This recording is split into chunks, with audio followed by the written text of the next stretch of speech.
Boa tarde, irmãos. Paz do Senhor a todos. Desde já eu agradeço a cada um de vocês, aqueles que estão inscritos neste canal, aqueles que ainda irão se inscrever. Quero saudá-los a todos com a paz do Senhor Jesus Cristo, aquela paz que está acima de todo tipo de paz que esse mundo pode oferecer. A paz única, a paz exclusiva, aquela paz que emana do trono de Deus. Uma tarde abençoada a você. Desde já eu peço que aquele que está ouvindo esta mensagem, aqueles que estão vindo pela primeira vez nesse canal, se inscreva, dê seu joinha aí, curta, para que possamos alcançar o maior número de pessoas possíveis, tá bom? Muito obrigado, Deus seja com todos. E o assunto de hoje, irmãos, é um estudo, um breve estudo. Foi perguntado a respeito do templo de Deus.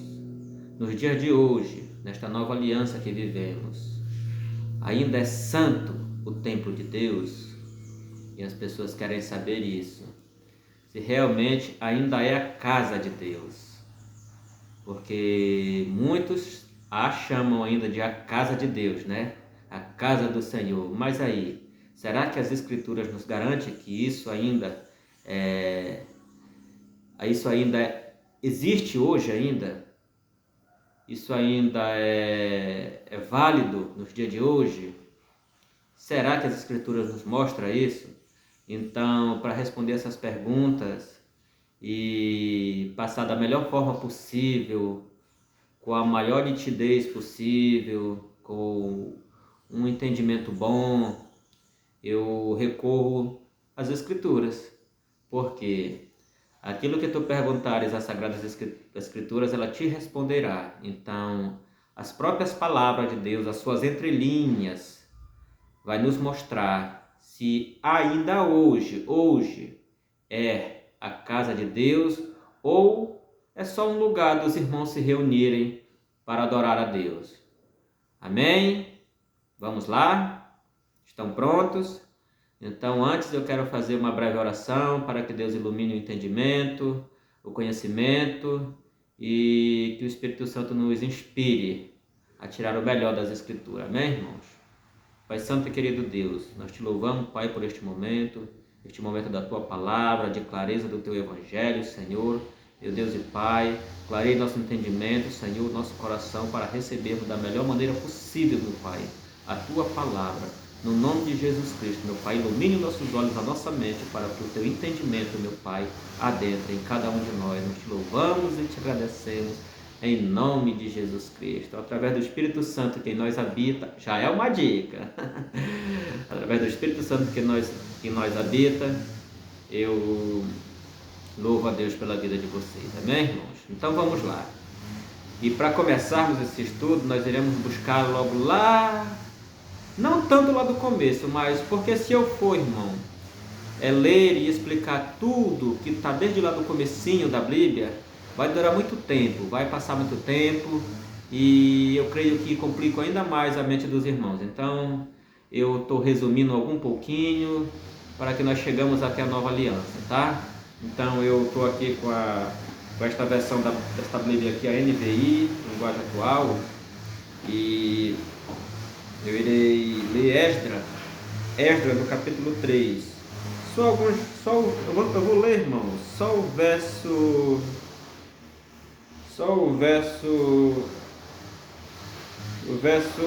10. Eu vou ler o verso 10 em diante, que está escrito assim, ó. Quando os construtores lançaram os alicerces do templo do Senhor, os sacerdotes com suas vestes e suas trombetas, e os levitas, filhos de Asaf, com símbolos, tomaram seus lugares para louvar ao Senhor, conforme prescrito por Davi, rei de Israel. Com louvor e ações de graças, cantaram responsivamente ao Senhor. Ele é bom, seu amor a Israel dura para sempre. E todo o povo louvou ao Senhor em alta voz, pois havia sido lançados os alicerces do templo do Senhor. Mas muitos dos sacerdotes, dos levitas e dos chefes da família, os mais velhos, que tinham visto o antigo templo, choraram em alta voz quando viram o lançamento dos alicerces desse templo. Muitos, porém, gritavam de alegria. Não era possível distinguir entre o som dos gritos de alegria e o som do choro, pois o povo fazia enorme barulho e o som foi ouvido a grande distância. O ponto do Antigo Testamento que eu quero ler, irmãos, só é esse daqui mesmo. Porque se nós formos buscar desde lá do Êxodo, vai durar um bom tempo, mas eu digo aos irmãos, se aqueles que quiserem se aprofundar, vão desde lá de Êxodo, que vocês vão compreender muito bem, 2 Samuel, o próprio Esdras aqui, ou seja, tem bastante conteúdo para vocês pesquisarem na própria Escritura. Mas o que eu quero dizer, irmão, que o templo, aqui nesta palavra aqui neste Antigo Testamento, no Antigo Pacto, ele era realmente a casa de Deus. E sempre foi a casa de Deus. E a unção, até aquele momento, a unção com azeite, era válida com certeza, irmão. E observe que todos os utensílios do templo ali, a arca, os querubins, a mesa da preposição, todos os utensílios eram ungidos somente para aquele fim. Era tudo completamente sagrado, irmãos, sagrado. Então foi uma ideia que nasceu no coração de Davi para fazer o templo, porque antes eram os tabernáculos. É por isso que é importante estudar Êxodo antes. Então, mas só que quem executou foi o seu filho, Salomão. E Deus disse uma coisa a Salomão: olha, Salomão, enquanto tu viveres de maneira correta e não profanar o templo, eu estarei aqui representado pela arca, com a presença, mas o dia que tu profanares o templo, nunca mais habitarei em templos construídos por mãos humanas. Deus disse a Salomão, e aí Salomão fez tudo ao contrário do que Deus pediu, inclusive adorou deuses estranhos em meio ao altar. Então Deus saiu naquele momento, mas o povo continuou, mas ainda não tinha sido decretado realmente o fim. Então o povo o povo continuou adorando em templo, e o Senhor, com muita misericórdia e graça, ainda respondia ao povo. Mas chegou um tempo, meu irmão, que o templo caiu em ruínas. E aí Zorobabel, ele faz uma reforma. É aqui que entra Zorobabel, nesse trecho aqui que eu acabei de ler. Zorobabel fez uma reforma, e aí novamente ele ergueu o templo, reformou o templo para que as pessoas voltassem a adorar ali, adorassem o Senhor ali, Mas tudo bem, agora já dando um pulo bem alto, vamos por dia de Jesus. Então, esse templo que Jesus, nos dias de Jesus, que estava de pé, é o mesmo da reforma de Zorobabel. Eu digo a vocês que o nome é o mesmo, mas a edificação ela é outra, bem maior em estatura, em largura, e bem mais imponente, e em glória também muito maior do que o primeiro. Ou seja, o templo dos dias de Jesus era erguido por Herodes, e aí era um templo imponente, era onde o povo judeu adorava ao Senhor. Todo o povo ia lá para o templo, para Jerusalém, adorar ao Senhor. O templo era santo, sagrado, e as pessoas, o sumo sacerdote entrava uma vez no lugar santo dos santos para fazer expiação dos pecados, interceder pelo povo. Ou seja, era um homem, o sumo sacerdote, que entrava no altar santo dos santos para fazer este tipo de trabalho. Então isso era repetido anualmente, e todo o povo vivia em prol de um homem que durante uma vez no ano, ia até aquele local para fazer expiação ritual pelo pecado do povo, e atender as orações e os clamores daqueles que necessitavam por esta resposta de Deus, Tá bom, e aí nos dias de Jesus, você me pergunta, Jesus foi compassivo? Ou Jesus, ele participou das coisas do templo? Irmãos, é assim, a Bíblia, ela sempre diz que Jesus ia ao templo, correto? Ia ao templo, mas a grande parte das vezes, Jesus ficava naquela parte de fora do templo, porque tinha uma parte grande que ficava como se fosse umas pilastras, e tinha uma coberta grande ao redor do templo, pegado com o templo, mas não lá dentro do salão do templo, porque lá geralmente quem estava eram os grandes sacerdotes da época, os grandes sacerdotes eram o sumo sacerdote e os príncipes das sinagogas lá, né? Tudo estavam nesse período no templo. Então tá, beleza. Então vamos lá. E Jesus, quanto a isso, Jesus ele sempre ia também nas sinagogas. E a Bíblia diz que ele sempre... E era uma tradição dos judeus, né? E a Bíblia diz que ele sempre ia lá. E o texto que Jesus tirava para falar lá na sinagoga era Isaías 61, a qual ele dizia que o Espírito do Senhor estava sobre ele, que ungiu para evangelizar os pobres, anunciar o inaceitável do Senhor, da cura aquele que precisava e tudo mais. Então isso era uma tradição. Ir ao templo era uma tradição do povo judeu. Era uma tradição. E Jesus nasceu embaixo desta lei. Entendeu? Além de ser a lei, era uma tradição. Então, isso era amparado pela lei. Pela lei, Jesus tinha que participar, porque ele veio para cumprir tudo daquilo que a lei exigia. Então, ele veio para cumprir, porque homem nenhum poderia cumprir, que aquele que errasse uma vírgulazinha da lei era como é que se diz? Ele era acusado por toda. Então, Jesus ele veio para cumprir e ele cumpriu tudo aquilo que a lei exigia, que a lei pedia. Jesus cumpriu nos seus dias de vida em cima desta terra. Mas, agora nós vamos começar o critério e a respeito do profundo do estudo que nós estamos fazendo aqui. Agora eu quero que você entenda, irmão, que Jesus, lá em Lucas 21, Jesus estava no Monte das Oliveiras, precisamente. Alguns dos discípulos vieram ali com ele, apontando o templo, dizendo que era uma construção linda, o templo que Herodes tinha construído. Uma construção linda, uma coisa imponente, cheia de ornamentação, cheia de pedras preciosas, era bonito à vista, né? E aí, os discípulos dizendo, né?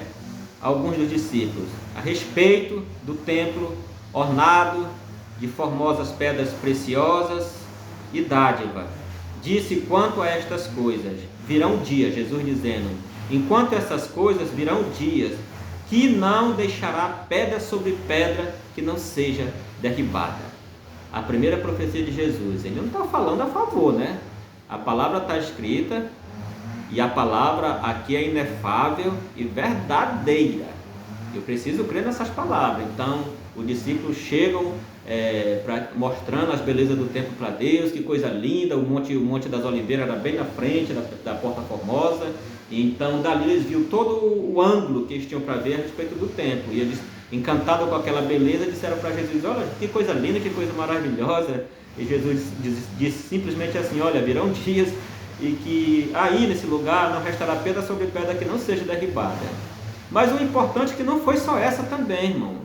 Se tu fores lá em João 2, 18 e 19, vai estar escrito assim, ó, que Jesus ele estava sendo confrontado também por alguns ali, né, dos fariseus, e estava juntamente com seus discípulos, e aí eles queriam ver alguns sinais que Jesus fazia. Mas olha o que Jesus falou para ele em João 2, 18 e 19. Derribarei este templo em 3 dias, falando do mesmo templo. Derribarei este templo em 3 dias, edificarei o novo. Jesus dizendo, derribarei este templo e em 3 dias edificarei o novo. Aí eles ficaram loucos da vida. Como podes?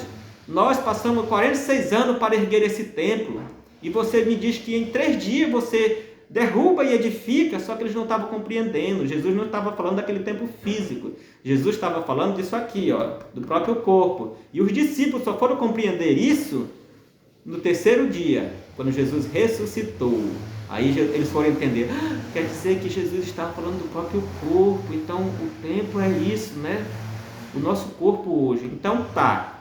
Mas se não bastasse, irmão, a respeito desta palavra que está aqui, se tu fores em Mateus, olha, Mateus 27, no 50 e 51, Jesus clamando em alta voz, entregou o seu espírito.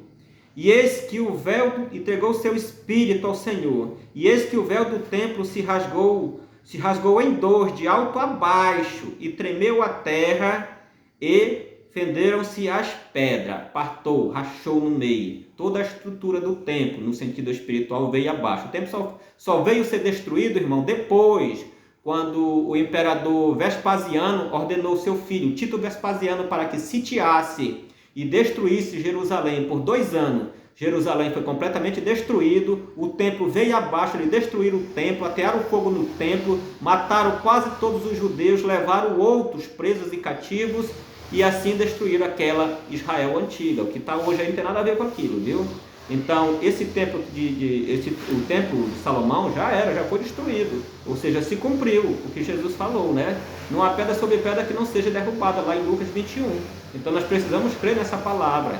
E aqui ele diz que em alta voz, em Mateus 27, versos 50 e 51, em alta voz eles aclamam ao Senhor em alta voz, entrega o seu espírito e o véu do altar do lugar santo do santo se parte de cima a baixo, para mostrar que era o Senhor trabalhando a respeito disso. E quando o véu se parte de cima a baixo, aquela presença de Deus, o Espírito Santo, que era restrito àquele local ali, ele sai dali e passa a habitar no coração de todos aqueles que professam a fé em Jesus Cristo. No caso, nós, irmãos, nós hoje, nós professamos a fé em Jesus Cristo, então o Espírito Santo não está mais lá, através de simbolizações de arca ou de alguma coisa parecida com isso, de maneira alguma. Hoje o Espírito saiu daquele local e está em cada um de nós. E o sumo sacerdote humano deixou de existir. Agora é tudo por Cristo. A Bíblia diz que Cristo é o sumo sacerdote. Mas vamos lá, vamos continuar. E para compreender direitinho isso daí, onde é que nós vamos hoje? Se o templo foi destruído, se o templo não é mais aquilo que nós achamos, se o templo não é o sagrado que nós achamos, como é que nós podemos resolver essa questão? Continuaremos na Bíblia, nós estamos já no Novo Testamento. Observe, nós saímos daquele tempo onde realmente o templo era santo, o templo era a divindade de Deus, o templo era a casa do Senhor, e todos os objetos e utensílios do templo eram ungidos para o fim de adoração a Deus, e tinha toda uma orquestração, uma ornamentação própria para isso, porque naquele tempo, no tempo antigo, na antiga aliança, era sagrado sim, mas hoje não é mais o sagrado. Como é que nós podemos provar isso? Nas Escrituras. Vamos lá em 1 Coríntios, no capítulo 3. Olha o que está escrito assim, olha. Não sabeis vós que sois o templo de Deus hoje? Não sabeis vós que sois o templo de Deus hoje? E que o Espírito de Deus, aquele que saiu lá daquele local, pelo véu do santuário que foi rasgado, habita em vós hoje? Habita em vós? E se alguém destruir o templo de Deus, que sois nós, vocês, Deus o destruirá, porque o templo de Deus, que sois vós, é santo. Ou seja, irmão, nós somos hoje o sagrado. É aqui, irmãos, ó, é o nosso coração. O Espírito veio para cá, olha. O próprio Jesus disse assim, olha, eu subirei ao Pai, mas rogarei para que envie um outro Consolador, o Espírito Santo, o qual ficará com vocês para toda a eternidade, e mostrará ao homem toda a verdade que ele precisa saber. Oh, glória! Então eu preciso crer no que está escrito, meu irmão. Eu preciso ter coragem de pregar esta palavra. Porque a religião, ela não me permite que pregue isso, porque a religião ainda sobrevive do templo, a gente sabe. E eu vou dizer uma coisa para vocês, eu congrego e aonde eu congrego com os irmãos eu me sinto bem. Por que eu me sinto bem? Porque lá é parecido com isso. O pastor lá é o pastor Everaldo. Um abraço para você, uma boa gente, um bom homem, um bom caráter ele tem, e uma pessoa muito nobre de coração. E ele compreende isso, e ele sabe isso, que o sagrado hoje é a igreja. Mas eu creio que a igreja precisa se reunir, a igreja de Cristo ela precisa se reunir. Não importa se embaixo de uma árvore, na beira de uma estrada, na sua casa, ou numa casa destinada a isso. Mas nós temos que tirar o olho do sagrado, daquilo que é o templo. Que tudo que Deus quer fazer com o homem só vai acontecer no templo. Que a glória de Deus só vai se manifestar no templo. Que as bênçãos e as curas só vão acontecer no templo. Não, irmão, tira o olho disso. Você está cercado da glória de Deus hoje. Para onde você olha tem vida. Para onde você olha a glória de Deus resplandece. E o teu coração hoje é morada, é templo do Espírito Santo. A tua mente, isso é mudança de mente, isso é mudança de consciência. É aqui, ó. É aqui, ó. É aqui, ó. Aquilo tudo que tinha no Antigo Testamento, cheio de ordenança, aquilo já foi, irmão. A palavra vai ser ministrada mais na frente aqui e vocês compreenderão a respeito do que estamos falando aqui. Tudo bem, mas se isso não bastar, tem mais aqui. Olha o que está escrito em Atos 17, no verso 24 e 25. O Deus que fez o mundo e tudo que nele há, sendo Senhor do céu e da terra, não habita em templos feitos por mãos humanas. Tampouco é servido por mãos humanas, irmãos. Eu preciso respeitar essa palavra, eu preciso compreender que esses escritos são verdadeiros, são vida para a minha alma. Eu preciso compreender e ter na minha mente que hoje eu sou uma habitação celestial e que o céu mora dentro de mim, porque o Espírito é o próprio céu, irmão, é o próprio reino de Deus dentro de nós. Hebreus 14, no verso 17, vai dizer que o reino de Deus não é comida nem bebida, mas sim paz, justiça e alegria no Espírito Santo. Eu preciso sentir esta alegria todo dia. Eu preciso sentir esta renovação espiritual todo dia, porque só o Espírito pode nos renovar e transbordar a nossa mente, nosso coração, com estas verdades, com esta nova consciência de que eu em Cristo Jesus, nova criatura sou, um compreendedor deste evangelho da graça transbordante, irmão. É por isso que o canal é graça transformadora, porque esta graça que é Jesus Cristo transforma o homem. E só Jesus Cristo pode transformar o homem, irmão. Só Jesus Cristo pode transformar o homem. Então, olha que maravilha, o próprio Deus que criou o céu, que é Senhor dos céus e da terra, ele não habita em templos construídos por mãos humanas, porque cessaram, irmão. Você é o templo, você é o sagrado, você é o filho hoje. Foi por você, todo o sacrifício de Cristo na cruz foi por você, foi por nós, irmãos. Para que Jesus transformasse tudo aquilo que era distante, transformasse em um só homem. A palavra vai mostrar mais na frente. Mas vamos continuando lá, irmão. Olha o que está escrito em 1 Pedro, no 2, verso 4 e 5. Chegando vós para ele, a pedra viva, reprovada, na verdade, pelos homens, mas para com Deus, eleita e preciosa, vós também, vós que em nós, também como pedras vivas, sois edificado casa espiritual e sacerdócio santo, para oferecermos sacrifícios espirituais agradáveis a Deus por Jesus Cristo. Compreende, irmão? Que maravilha! 1 Pedro, no capítulo 2, no verso 4, está escrito isso.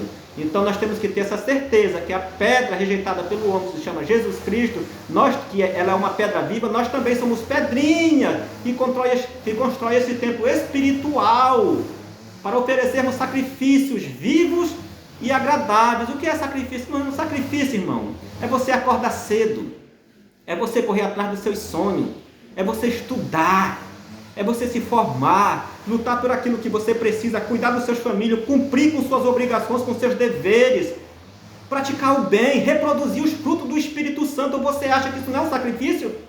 Meu irmão, lutar contra a carne é um sacrifício muito grande, irmão.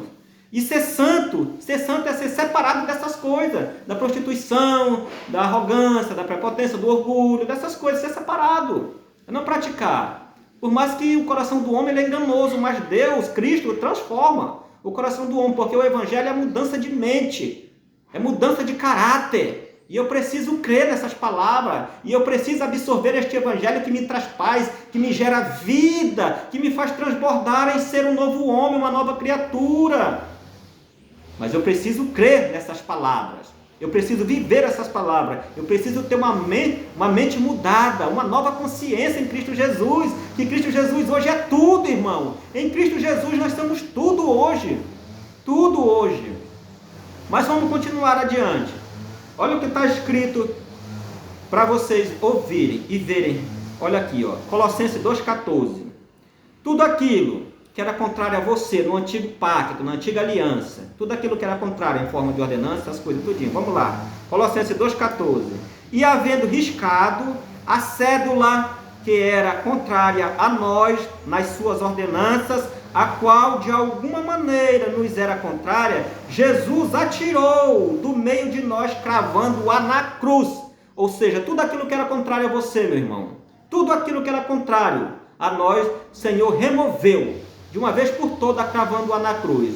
Mas, irmãos, tem um outro texto para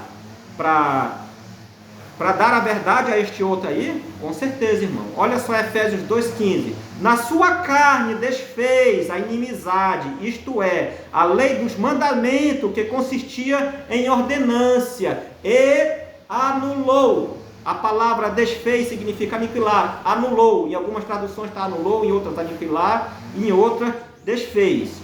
Significa que desfez tudo, irmão. Todos aqueles mandamentos em forma de ordenança que era contrário a você. E tirou e derrubou todo o muro da separação que separava os judeus dos gentios. De todo aquele que não era judeu era considerado gentio. Entendeu? O povo de Deus naquela época eram os judeus. E todo aquele povo que era nações vizinhas a Israel era considerado forasteiro. Era um povo que não tinha Deus no mundo, não tinha ordenança alguma. E não tinham Deus, não tinha esperança alguma. Porque Deus não tinha vindo para ele, Deus veio para os judeus. Deus veio para os judeus. Mas Cristo Jesus, ele nos chamou para perto dele, derrubando o muro que separava tudo isso, e destes dois povos fez um só povo na cruz do Calvário. Um só povo, um povo santo, uma nação santa. É aquele que professa a fé em Jesus Cristo. Uma nação santa é aquele que professa a fé em Jesus Cristo. Então eu preciso compreender, irmão, e ter consciência que tudo isso que Jesus fez por mim, eu preciso crer, irmãos. Mas você diz, meu irmão, tu tem certeza que tu está falando, irmão? Eu estou passando apenas o que está escrito na Bíblia. E se alguém ficar com dúvida ainda a respeito da antiga aliança e da nova aliança, olha o que está escrito lá em Hebreus. Deixa eu achar aqui para os irmãos, em Hebreus no capítulo,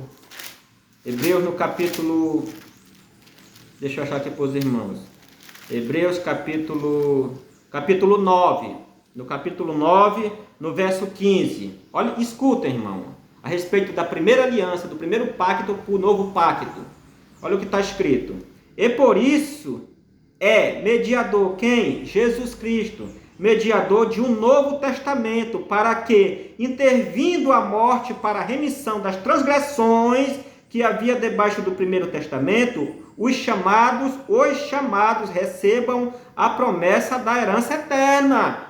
Somos nós hoje, porque onde há testamento é necessário que o intervenha a morte do testador. E olha, porque o testamento só passa a ter validade com a morte do testador. E Jesus Cristo morreu na cruz do Calvário e ressuscitou. E vive até hoje em mim e você. Ou seja, o que existe hoje, irmão, o que é válido para nós hoje é a nova aliança. E na nova aliança você é o templo e a morada do Espírito Santo. O sagrado hoje é você. Ou por acaso, Cristo está dividido, é uma igreja ali, outra igreja ali, outra igreja aqui, outra igreja lá. Cristo só tem um povo, uma igreja. Um povo, uma igreja. Eu nunca posso dizer que onde eu congrego é que é a igreja de Deus. Eu posso dizer que eu, reunido com os irmãos, nós poderemos ser uma partícula da igreja de Deus, juntamente com irmãos que estão em outro local, que estão em outra cidade, que estão em outro país, e Deus ele junta a igreja dele. Não posso dizer que Deus vai buscar aquele quadrado que ele está. Tire o olho do quadrado, você é santo. Mas eu digo para vocês, irmãos, que a igreja de Deus ela precisa se reunir. E se você tem um local de reunião, assim como eu tenho, é bom, é agradável, agradeça a Deus, é maravilhoso. Porque as pessoas que ali, o homem que ali dirige, o pastor Everaldo é uma pessoa muito boa, e eu me sinto muito bem porque é uma pessoa que me acolheu, que me ajudou, no momento mais difícil da minha vida, ele esteve perto de mim, me aconselhando, orando pela minha vida. Então, é um grande homem de Deus, sua família, um abraço todo especial. Mas eu quero dizer para você, meu irmão, você hoje é o templo e a morada do Espírito Santo, e tudo aquilo que era em ordenança, tudo aquilo que era contrário a você foi removido. A obra de Deus hoje, lá em João 2, 27 e 28 está escrito assim, Jesus sendo confrontado pelos judeus a respeito do que era a obra de Deus. Aí Jesus disse assim, a obra de Deus é esta, crer naquele que o Pai enviou, crer em Jesus Cristo. E o que era que Jesus Cristo fazia, irmão? Abraçar aquele que não tinha nada, dar cura àquele que precisava, entendeu? Anunciar o ano aceitável do Senhor, entendeu? promover o amor, promover a misericórdia. Era essa a obra de Deus. Jesus, ele nunca fundou a sua igreja em templo, irmão, feito por mãos humanas. Isso não existe, é só observar a história de Cristo, ver a maneira tão simples que Jesus reproduziu o evangelho nele mesmo.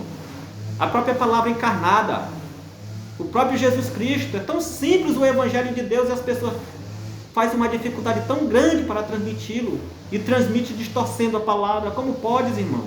Nós temos que pregar a verdade, e a verdade é que se você for dar dízimo, se você for ceiar, se você for fazer qualquer coisa aí que você ainda não compreenda essas coisas, faça de coração, faça por amor.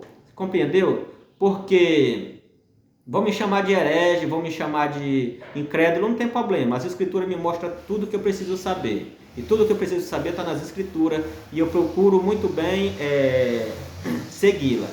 Por mais falho que o homem seja, por mais enganoso que o coração seja, mas as escrituras, ela gera a luz que nossos olhos precisam para continuar nossa caminhada nesse mundo, né? Na vida.